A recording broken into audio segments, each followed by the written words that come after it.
जम्मू कश्मीर में national conference Congress collision सरकार बनना तय है और सीएम डेजिग्नेट यानी उमर अब्दुल्ला को आज नेशनल कॉन्फ्रेंस ने की जो विधायक दल है यानी नेशनल कॉन्फ्रेंस की जो लेजिस्लेचर पार्टी है उन्होंने अपना नेता चुन लिया है। यह एक प्रक्रिया होती है, यानी जब किसी भी पॉलिटिकल पार्टी के लोग जीत कर आते हैं, जीतने के बाद उस पार्टी के तमाम नेताओं की मीटिंग होती है और उस मीटिंग में वो अपना लीडर चुनते हैं कि एमएलए का रहनुमा कौन होगा। तो नेशनल कॉन्फ्रेंस ने आज सर्वसम्मति के साथ उमर अब्दुल्ला को अपना लीडर चुन लिया है। इसका मतलब यह कि अब सीएम डेजिग्नेट उमर अब्दुल्ला है, क्योंकि उमर अब्दुल्ला को ही अब कांग्रेस से जब लेटर ऑफ सपोर्ट आता है वो लेकर वो गवर्नर के पास जाएंगे और सरकार बनाने का दावा पेश करेंगे। आज पूरे दिन में क्या घटनाक्रम हुआ? आज पूरे दिन में यह घटनाक्रम हुआ कि पिछले चुनाव जीतने के बाद 2 दिन से जबरदस्त चिंतन मंथन करने के बाद और छम कॉन्स्टिट्यूंसी में अपने वर्करों से बात करने के बाद, अपने साथियों अपने दोस्तों से मशवरा करने के बाद नए छम के एमएलए सतीश शर्मा ने सुबह सुबह जहाज पकड़ा और घाटी पहुंचे और घाटी में जाकर उन्होंने उमर अब्दुल्ला को एक फूल का गुलदस्ता दिया और दोनों के बीच में मीटिंग हुई और उस मीटिंग में सतीश शर्मा ने साफ किया कि मैं मुद्दों पर आधारित नेशनल कॉन्फ्रेंस कांग्रेस कोलिशन सरकार को अपना समर्थन देता हूं। उनका समर्थन मिलने के बाद उमर अब्दुल्ला की एक और तस्वीर वायरल हुई, जिस तस्वीर में इंदरवाल से आजाद उम्मीदवार के तौर पर चुनाव जीतने वाले प्यारेलाल शर्मा, सुरेंद्र चौधरी, एजाज जान और उमर अब्दुल्ला के साथ फोटो में नजर आए। साफ हो गया कि प्यारेलाल शर्मा ने नेशनल कॉन्फ्रेंस वापस ज्वाइन कर ली है। अब वो नेशनल कॉन्फ्रेंस के प्यारेलाल शर्मा दोबारा से हो गए हैं। जैसा कि मैंने आपको चुनाव से पहले भी कहा था कि नतीजा आने के बाद परिस्थितियां तब्दील हो सकती हैं और उसके बाद शाम के वक्त में एक और चुनाव जीता है कठुआ जिला के बन्नी से, एकमात्र सीट जो बीजेपी के पाले में नहीं गई है, जहां सामना करना पड़ा है, उस सीट के ऊपर डॉक्टर रामेश्वर विजयी हुए और चुनाव जीतने के बाद डॉक्टर रामेश्वर आज घाटी पहुंचे और घाटी पहुंचकर उन्होंने भी डॉक्टर फारूक अब्दुल्ला, उमर अब्दुल्ला से मुलाकात की, अपना समर्थन भी उनको दिया और शाम गई यह खबर आई है कि वो नेशनल कॉन्फ्रेंस में शामिल हो गए हैं। हालांकि आधिकारिक तौर पर अभी तक डॉक्टर रामेश्वर ने खुद किसी को यह नहीं कहा कि वो नेशनल कॉन्फ्रेंस में शामिल हो गए हैं। उन्होंने केवल इतना कहा है कि उन्होंने मुद्दों पर आधारित national conference Congress coalition government को अपना समर्थन दिया है और कठुआ जिले, सांबा जिला, उधमपुर जिला, 3 जिलों से इस कोलिशन सरकार में जो बनने जा रही है, केवल एक हिंदू है जो इन 3 जिलों से इस कोलिशन सरकार का हिस्सा बनेंगे। इसी तरीके से सतीश शर्मा भी जम्मू, कठुआ, रियासी, इन 3 जिलों से केवल एकमात्र हिंदू हैं जो कोलिशन सरकार का हिस्सा बन रहे हैं। और उसके अलावा डॉक्टर रामेश्वर के अलावा अकरम चौधरी भी गए, जो पूर्व एमएलए सुरनकोट हैं और मैंडेट न मिलने की वजह से उन्होंने चुनाव आजाद उम्मीदवार के तौर पर लड़ा और वो जो फ्रेंडली कॉन्टेस्ट कहा जाता है, उस फ्रेंडली कॉन्टेस्ट में उन्होंने कांग्रेस के ताकतवर नेता शाहनवाज चौधरी को हराया। और अब उसके बाद आज जब वो श्रीनगर गए तो जानकारी यह मिल रही है कि काफी विलंब के बाद, यानी उन्हें काफी इंतजार करना पड़ा और उसके बाद जाकर नेशनल कॉन्फ्रेंस की लीडरशिप ने उनसे मुलाकात की और मुलाकात करके उनका पार्टी में स्वागत किया। हालांकि सुनने में उनको लेकर भी आ रहा है कि उन्होंने भी मुद्दों पर आधारित अपना समर्थन इस कोलिशन सरकार को दिया है, मगर पार्टी नेशनल कॉन्फ्रेंस के अगर लीडरशिप की बात की जाए तो उनका यह कहना है कि चौधरी अकरम पार्टी में दोबारा से शामिल हो गए हैं। इसकी पुष्टि करने के लिए मैंने चौधरी अकरम को फोन लगाया मगर समझा जा सकता है इस वक्त सरकार बनने की गहमा गहमी है, सभी लोग बड़े जबरदस्त तरीके से उसमें लगे हुए हैं। मंत्रिमंडल में केवल 9 लोग आने हैं, लेकिन आप जानते हैं जब मंत्रिमंडल की बात हो तो फिर हर एक का कोशिश करना बनता है। तो आज सुबह नेशनल कॉन्फ्रेंस 42 पर थी, शाम तक नेशनल कॉन्फ्रेंस का नंबर 46 हो चुका है। और उसके बाद एक और इंपॉर्टेंट व्यक्ति थाना मंडी से, जिन्हें नेशनल कॉन्फ्रेंस ने मैंडेट देने से इनकार किया और कहा यहां पर ऑलरेडी हमने ये सीट कांग्रेस के पाले में डाल दी है, और उसके बाद एक आजाद उम्मीदवार के तौर पर मुजफ्फर खान, जज मुजफ्फर खान, जिन्होंने जुडिशरी को खैरबाद कहा, बड़ा इमोशनल आदमी, बड़ा जज्बाती आदमी, लेकिन ईमानदार आदमी, इमोशनल है, जज्बाती, ईमानदार आदमी, और साथ में एक बड़ा कमाल का दिल रखने वाले, कमाल की सूझबूझ और समझ रखने वाले मुजफ्फर खान चुनाव जीतने के बाद नेशनल कॉन्फ्रेंस की लीडरशिप ने बड़ी कोशिश की कि उनसे संपर्क साधा जा सके। बहरहाल उन्होंने लीडरशिप से बात भी की, मगर अभी भी वो फैसला कर ही रहे हैं। उसकी वजह यह है कि जज मुजफ्फर खान का जहां तक ताल्लुक है, चूंकि मैं उनको थोड़ा बहुत जानता हूं, बड़े स्वाभिमानी आदमी हैं, उनके स्वाभिमान को ठेस पहुंची है। उनको लगा कि सबसे ज्यादा प्रबल दावेदार थाना मंडी से अगर कोई एक आदमी मैंडेट का था तो मुजफ्फर खान था, और आपने यही सीट जो है ना कांग्रेस के पाले में डाल दी। और वहीं पर बानिहाल में आपके अपने दोस्त चुनाव लड़ रहे थे, तो आपने उनके लिए लड़ाई की। तो जाहिर सी बात है, ये चीजें जब किसी नेता को पता चलती हैं तो उसे दुख होता है, अफसोस होता है। और उसके बाद जज मुजफ्फर खान की एक और खासियत यह है कि उनकी नजर सिर्फ और सिर्फ महदूद थाना मंडी तक, रजौरी तक या पुंछ तक नहीं है। वो पूरे मुल्क भर में जो कुछ हालात बने हुए हैं, पूरे मुल्क भर में जो कुछ हो रहा है, उस पर उनकी नजर रहती है और उससे वो काफी फिक्रमंद रहते हैं। और यही सब चीजें थी जिन्होंने उनको इंस्पायर किया, प्रेरित किया कि उन्होंने जुडिशरी छोड़ दी, जहां उनका बहुत जबरदस्त मुस्तकबिल था, बड़ा रोशन मुस्तकबिल था उनका जुडिशरी में, बहुत दूर तक वो जुडिशरी में जाते। लेकिन इतने खूबसूरत कैरियर को छोड़कर सियासत के मैदान में आना और उसके बाद नेशनल कॉन्फ्रेंस के मैंडेट पर चुनाव लड़ने का फैसला करना, और मुश्किल हालात में भी नेशनल कॉन्फ्रेंस का साथ न छोड़ना और इंतजार करना अपनी बारी का, और उसके बाद इंतजार जब वो खत्म हो जाए तो उसके बाद लीडरशिप जब ये कहे कि आप हमारी तरफ से नहीं, तो वो एक सियासी लीडर के लिए जबरदस्त धचका और जबरदस्त झटका होता है। यह झटका मुजफ्फर खान को लगा, इसलिए अभी तक मुजफ्फर खान ने इस कोलिशन सरकार को अपना समर्थन नहीं दिया है। वो अभी भी सोच विचार कर रहे हैं, और मेरी जानकारी के मुताबिक शायद कल वो यहां से घाटी जाएंगे और वहां पर हो सकता है कोई बातचीत हो और कोई नतीजा उस बातचीत का निकले। यह भी मेरे पास इत्तलात है कि जज मुजफ्फर खान को कांग्रेस ने भी अप्रोच किया था और उन्हें ये कहा था कि आप कांग्रेस में शामिल हो जाएं और कांग्रेस में शामिल होकर आप थाना मंडी में कांग्रेस को मजबूत करने का काम करें। मगर वहां पर भी जज मुजफ्फर खान खामोश रहे। और अब चूंकि जैसे मैंने आपको कहा कि जो जज्बाती आदमी होता है उसको फैसला करने में जरा वक्त लगता है, देखना यह होगा कि वो फैसला क्या करते हैं। तो जज मुजफ्फर खान 7 इंडिपेंडेंटों में से एक हैं जिन्होंने जो कहीं नहीं जा रहे। दूसरे इंडिपेंडेंट शबीर कुल्ले, शुपियन से चुनाव जीता है, नेशनल कॉन्फ्रेंस के मजबूत दावेदार थे, शुपियन से चुनाव जीत सकते थे, लेकिन लीडरशिप ने शेख मोहम्मद रफी को वहां से अपना मैंडेट दिया, शेख मोहम्मद रफी को अपना प्रत्याशी बनाया, और शबीर कुल्ले को 2014 के बाद लगातार उनको मैंडेट डिनाई करते रहे। इस बार भी उनको मैंडेट डिनाई किया। हालांकि इंजीनियर रशीद की पार्टी से वहां एक प्रमुख मजबूत कैंडिडेट भी खड़े थे, लेकिन वो 10,000 वोट तो उन्होंने लिया, मगर वो शबीर कुल्ले को हरा नहीं सके। शबीर कुल्ले ने चुनाव जीता, और चुनाव जीतने के बाद शबीर कुल्ले से मेरी बात हुई, उन्होंने साफ किया कि वो नेशनल कॉन्फ्रेंस कांग्रेस कोलिशन को समर्थन नहीं दे रहे हैं।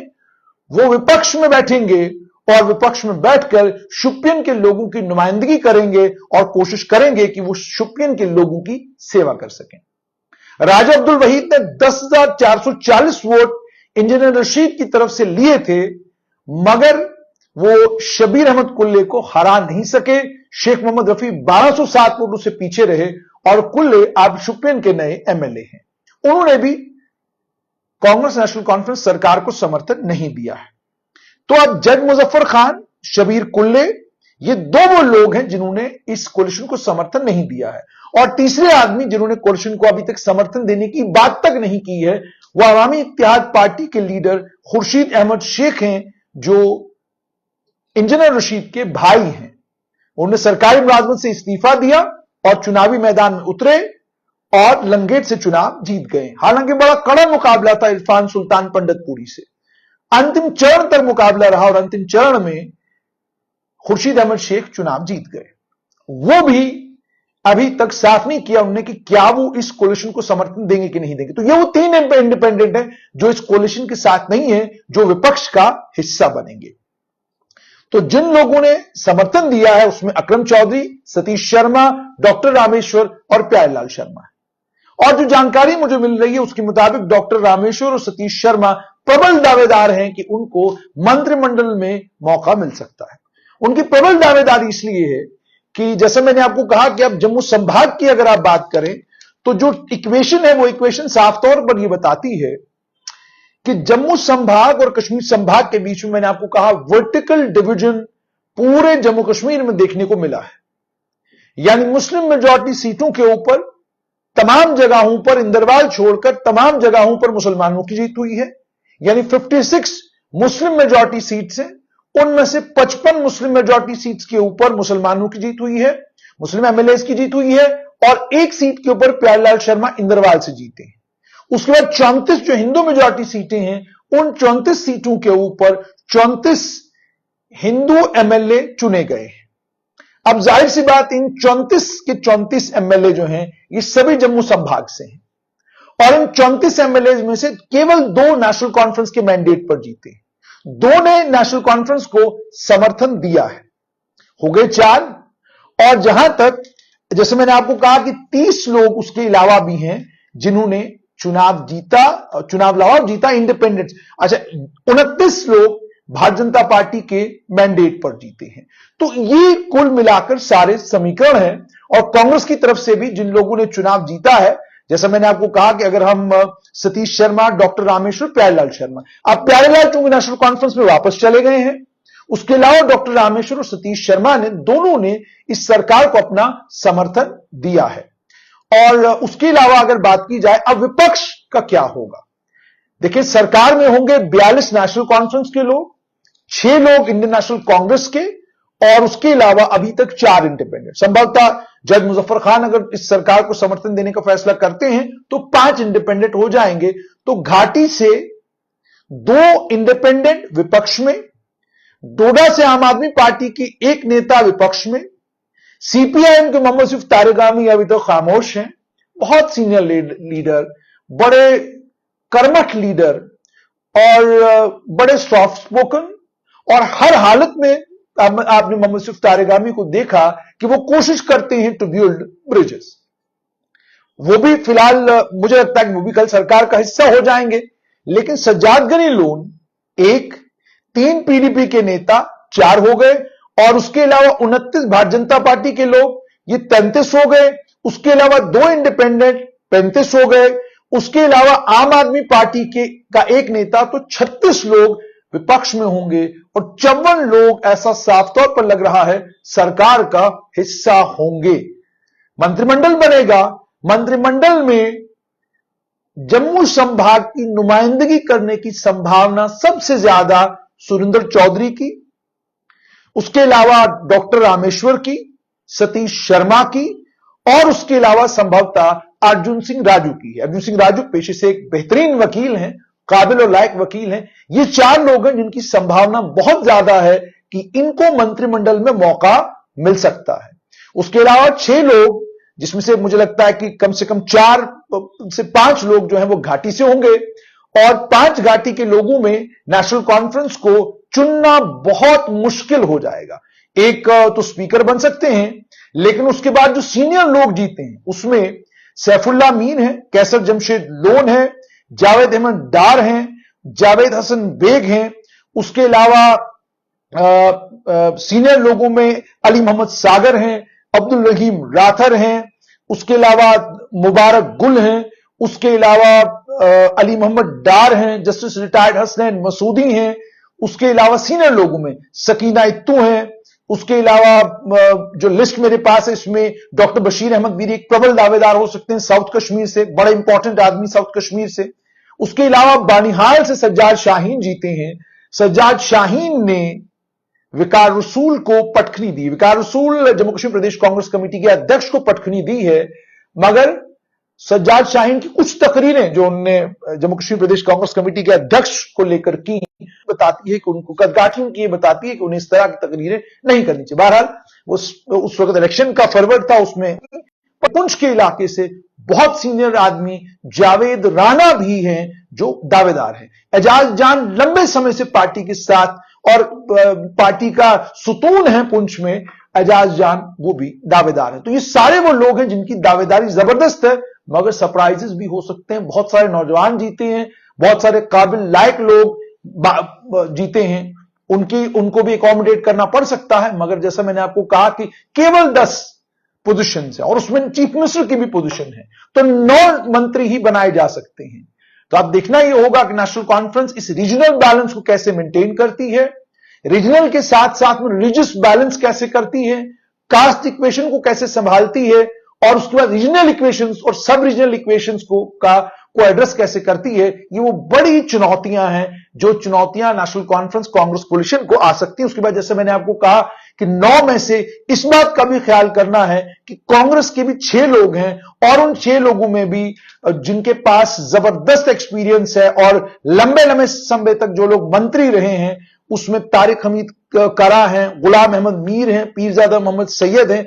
तो ये 3 लोग हैं जो बहुत सीनियर हैं। तो जाहिर सी बात है, और चूंकि 6 ही इनका नंबर है और नेशनल कॉन्फ्रेंस को जो समर्थन मिला है उससे उनके पास 46 है, और मान लीजिए कल कांग्रेस तय कर दे हमको समर्थन नहीं देना, तो नेशनल कॉन्फ्रेंस के मोहम्मद सिर्फ तारिगामी है और उसके अलावा केवल उनको एक इंडिपेंडेंट की जरूरत है, तो उनका नंबर पूरा हो जाएगा। तो कहने का मतलब यह है कि कांग्रेस कोलिशन का हिस्सा बने या ना बने, नेशनल कॉन्फ्रेंस के पास नंबर पूरा है। तो इसके चलते कांग्रेस के स्टेक्स इस बार सरकार में बहुत कम होंगे, ना के बराबर होंगे, और कांग्रेस अगर कन्विंस करने की कोशिश भी करेगी तो मुझे नहीं लगता नेशनल कॉन्फ्रेंस लीडरशिप कन्विंस होगी, क्योंकि उन्हें अपने पार्टी का भी ख्याल करना है, रीजनल डायनामिक्स को भी ध्यान में रखना है। और रीजनल डायनामिक्स को ध्यान में रखने के साथ साथ, जैसे मैंने आपको कहा कि सतीश शर्मा, डॉक्टर रामेश्वर, ये और उसके अलावा इन दोनों ने जो समर्थन दिया है वो समर्थन की चिट्ठी उन्होंने उमर अब्दुल्ला को दी है। तो इसका मतलब समर्थन नेशनल कॉन्फ्रेंस कांग्रेस कोलिशन को है, तो समर्थन उन्होंने नेशनल कॉन्फ्रेंस की तरफ से दिया है। तो मतलब साफ तौर पर यह कि नेशनल कॉन्फ्रेंस कांग्रेस कोलिशन को उन्हें समर्थन दिया, लेकिन कांग्रेस अभी तक कोलिशन का हिस्सा नहीं है। जानकारी यही है कि तारिक हमीद करा दिल्ली में है, बातचीत चल रही है।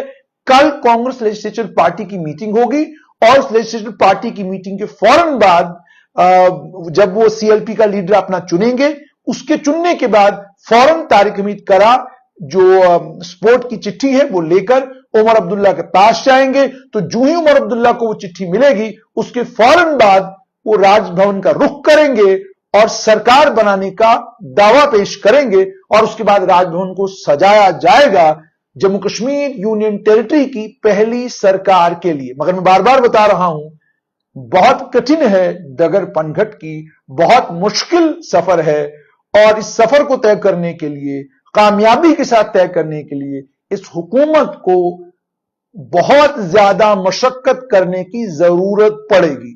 इस हुकूमत को आप जम्मू कश्मीर की सरकार तो कह सकते हो, मगर representative of all the regions वो मुमकिन नहीं हो पाएगा, क्योंकि आप शुपियन को अकोमोडेट करेंगे तो कुपवाड़ा रह जाएगा, कुपवाड़ा को अकोमोडेट करेंगे तो सांबा है नहीं, कठुआ है नहीं, उधमपुर है नहीं, जम्मू है नहीं, चिनैनी है नहीं। और चिनैनी में जिस धुरंधर के बारे में नेशनल कॉन्फ्रेंस को लग रहा था कि वो चुनावी मैदान में कोई बड़ा कमाल करेंगे, 14,000 वोट से वो धुरंधर चुनाव हार गया। तो इसका मतलब यह कि जो चिनैनी से उम्मीदें थी, उन उम्मीदों पर नेता खरा नहीं उतर सका। बहरहाल हुकूमत बनने जा रही है और इक्वेशंस मैंने आपको बता दिए हैं, मुश्किल सफर है, लेकिन देखना यह होगा कि कल जब ये लेटर ऑफ सपोर्ट आता है उसके बाद क्या समीकरण बनते हैं, और जब मंत्रियों के नामों की घोषणा होती है तो कौन चेहरे होंगे जो जम्मू कश्मीर केंद्र शासित प्रदेश की पहली सरकार के मंत्री बनेंगे।